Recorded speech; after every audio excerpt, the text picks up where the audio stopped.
बिस्मिल्लाहिर्रहमानिर्रहीम। आज का हमारा टॉपिक है अबेटमेंट, सेक्शन 109 पीपीसी। अबेटमेंट आप जानते हैं, उर्दू में अबेटमेंट मीन्स एयानत जुर्म करना। एयानत लफ्ज का जेनेरिक है, फैमिली जेनेरिक है, मुआवनत,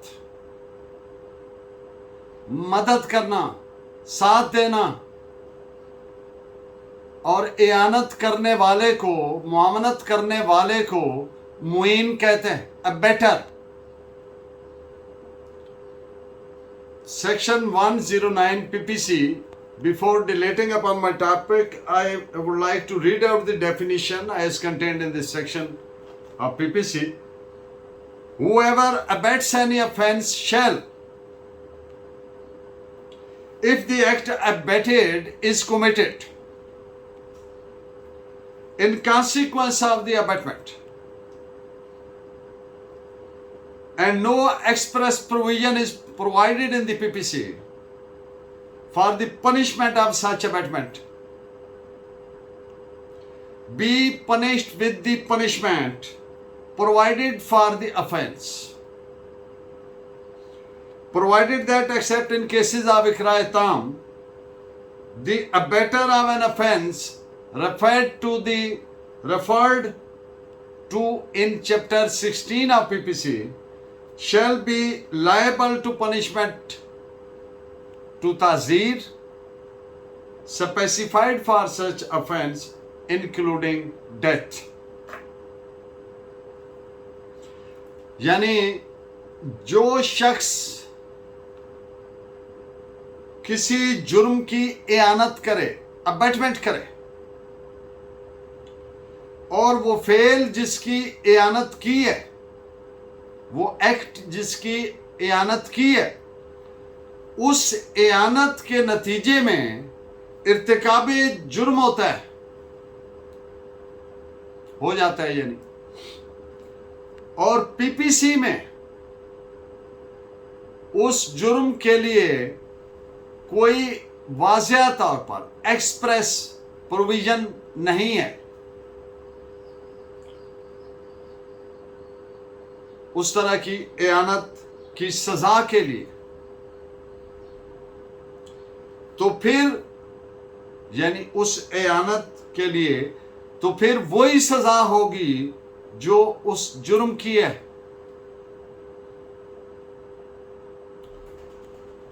सिवाय इकराए ताम में दिए गए, जो चैप्टर 16 में दिए गए जराइम हैं, और उसके जो उसमें रेफर्ड है, तो जो ताज़ीर की सज़ा है वो दी जाएगी जो उस जुर्म की सज़ा है, और सज़ाए मौत भी दी जा सकती है अगर ऐसे जुर्म की इयानत हो जिसकी नॉर्मल सज़ा डेथ है।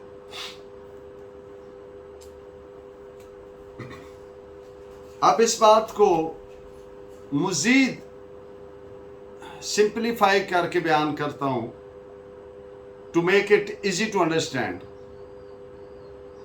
कि जब कोई शख्स किसी दूसरे शख्स को आमादा करता है, इंस्टिगेट करता है किसी जुर्म के कमिट करने के लिए, इर्तिकाब करने के लिए, पहली चीज क्या होगी? इंस्टिगेट करना। दूसरी चीज, जब कोई शख्स किसी दूसरे शख्स के साथ साजिश में एंगेज होता है कि जुर्म का इर्तिकाब किया जाए। और तीसरी चीज, कोई ऐसी मदद करना, एड करना जिससे एयानत जुर्म होती हो। तो जब इन तीन में से कोई एक चीज भी अगर होती है तो क्या कहेंगे कि अबेटमेंट किया है। ये सेक्शन 107 में डिफाइंड है, और सेक्शन 109 में उसकी सजा प्रोवाइडेड है अबेटमेंट की। तो मोटी सी बात यह है कि या तो कुछ ऐसे जराइम हैं, वो चंद एक हैं जिनकी अलग से स्पेसिफिकली सजा दी गई है कि अगर इस जुर्म की अबेटमेंट होगी तो ये सजा होगी। लेकिन जिनकी सजा नहीं दी गई स्पेसिफिकली, जो कि अक्सरियत में है, वो तो चंद एक है जिनकी दी गई है। तो जनरली समझ लीजिए कि जिस जुर्म की अबेटमेंट की सजा नहीं स्पेसिफिकली दी गई तो उसकी सजा क्या होगी? जो जुर्म की सजा है। यानी अगर किसी के कत्ल की अबेटमेंट की है, इयानत की है, तो इयानत करने वाले की सजा क्या होगी? जो कत्ल की सजा है।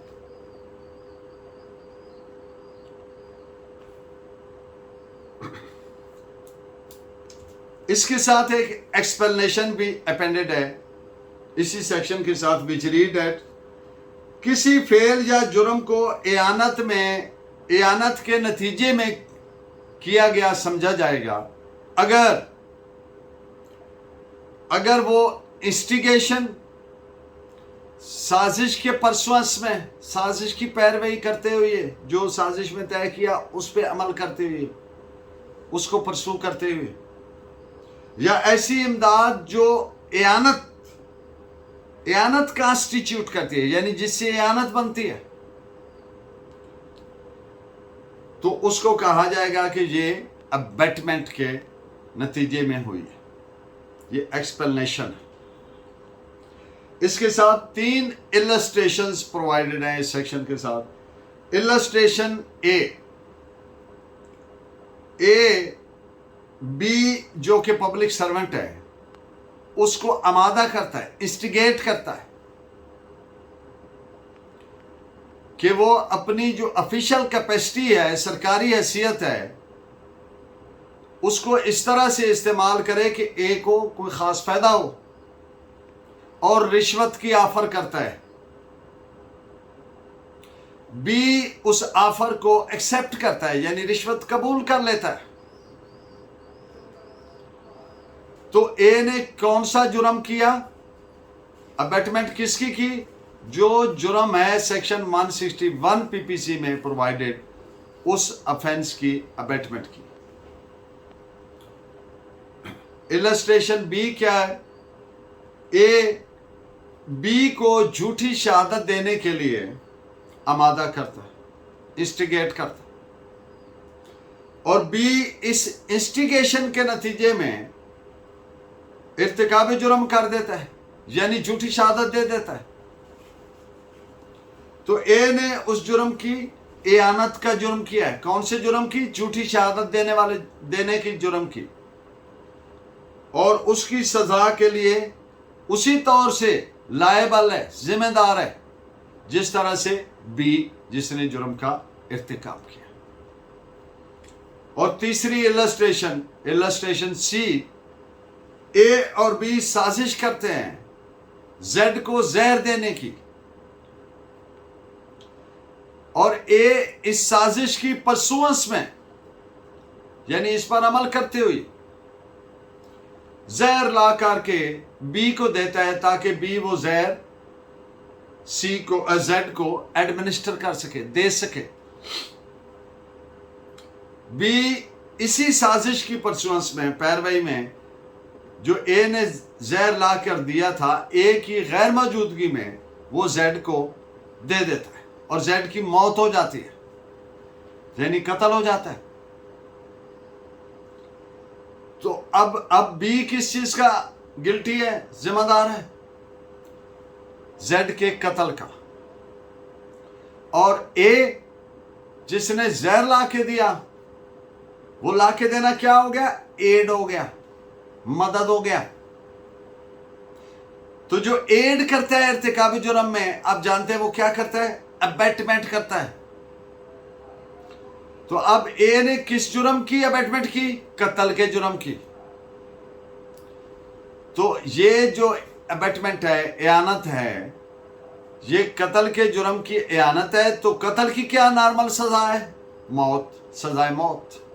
लिहाजा ए को किस सजा के लिए जिम्मेदार है? सजाए मौत के। ये बात नोटेबल है, काबिल जिक्र है कि सेक्शन 109 पीपीसी में सिवाय इसके कुछ प्रोवाइडेड नहीं है कि जब पीपीसी में अबेटर के लिए, मुइन के लिए अगर कोई वाज़िया और अलहदा यानी एक्सप्रेस एंड सेपरेट पनिशमेंट अगर प्रोवाइडेड नहीं है, तो फिर अबेटर को यानी मुइन को उसी सजा के लिए जिम्मेदार होगा जो प्रिंसिपल अफेंस की सजा है।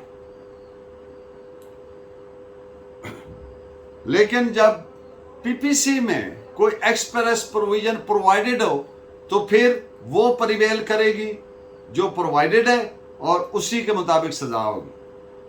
अब मैं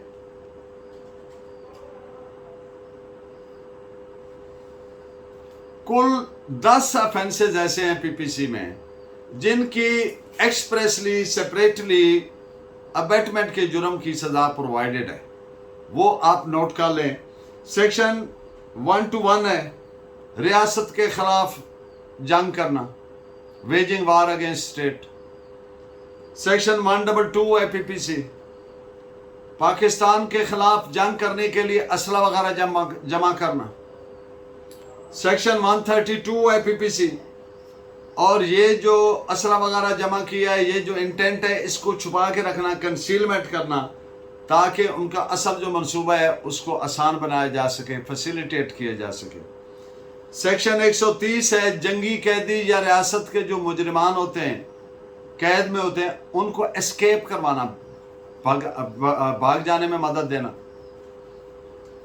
सेक्शन 132 है बगावत की अबेटमेंट करना, एयानत करना, म्यूटनी की। अबेटमेंट ऑफ असॉल्ट सेक्शन 134 और सेक्शन 138 है फौज के सिपाही या नेवल फोर्स के सेलर्स वगैरह या एयरमैन एयरफोर्स के, वो इनसबॉर्डिनेशन के जुर्म के लिए उनका इकट्ठे होना, नाफरमानी की, एयानत करना, अबेटमेंट करना, एक दूसरे को उकसाना, तैयार करना। और इसमें ये तो रियासत के खिलाफ हो गए। अब एक सेक्शन है 161 पब्लिक सर्वेंट का रिश्वत लेना, इसकी भी सेपरेटली अबेटमेंट की सजा प्रोवाइडेड है। और सेक्शन 165 पीपीसी पब्लिक सर्वेंट का वैल्यूएबल चीजें लेना, कीमती चीजें लेना बगैर पैसों के। और सेक्शन 165A है कि ये स्पेसिफिकली प्रोवाइडेड है किसके लिए, जब कोई एयानत जुर्म करता है, अबेटमेंट करता है, तो इसकी किस सेक्शन 161 और 165 के जुराइम की, तो उनकी सजा प्रोवाइडेड है 165A पीपीसी में।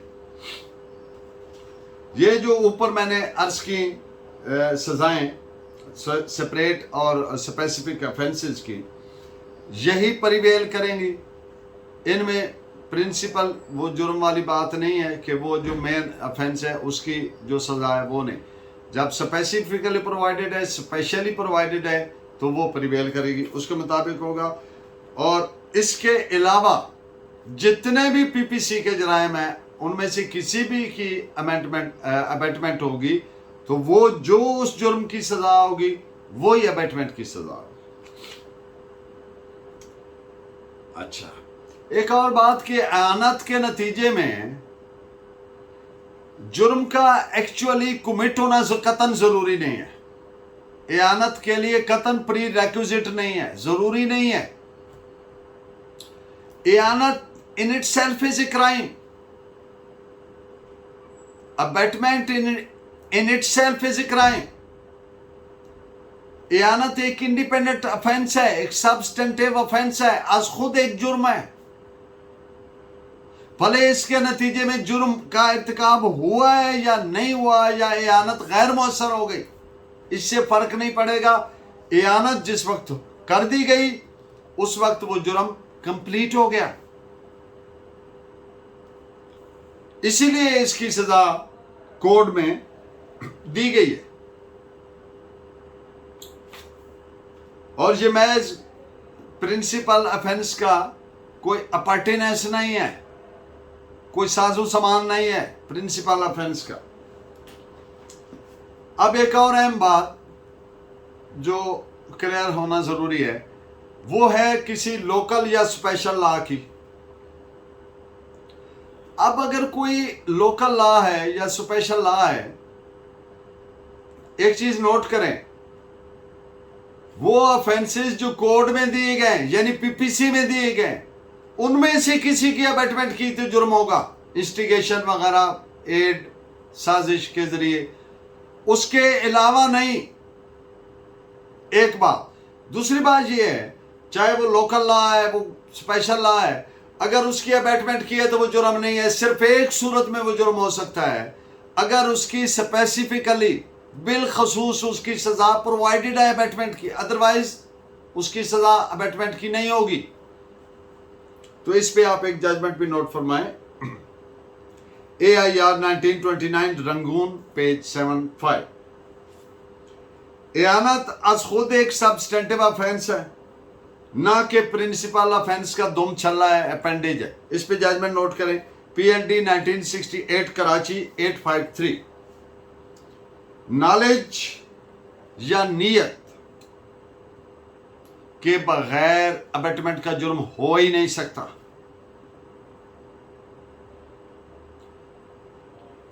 इस अथॉरिटी में तो नहीं है, लेकिन मैं अपने पास से एक दे देता हूं मिसाल, ताकि बात क्लियर हो जाए। अब एक शख्स कहता है कि मैं तुम्हें ये मोटरसाइकिल अभी तैयार करके देता हूं, फिट करके, आप जाओ उसको फायर मार दो। अब ये मोटरसाइकिल जो दे रहा है मैकेनिक है,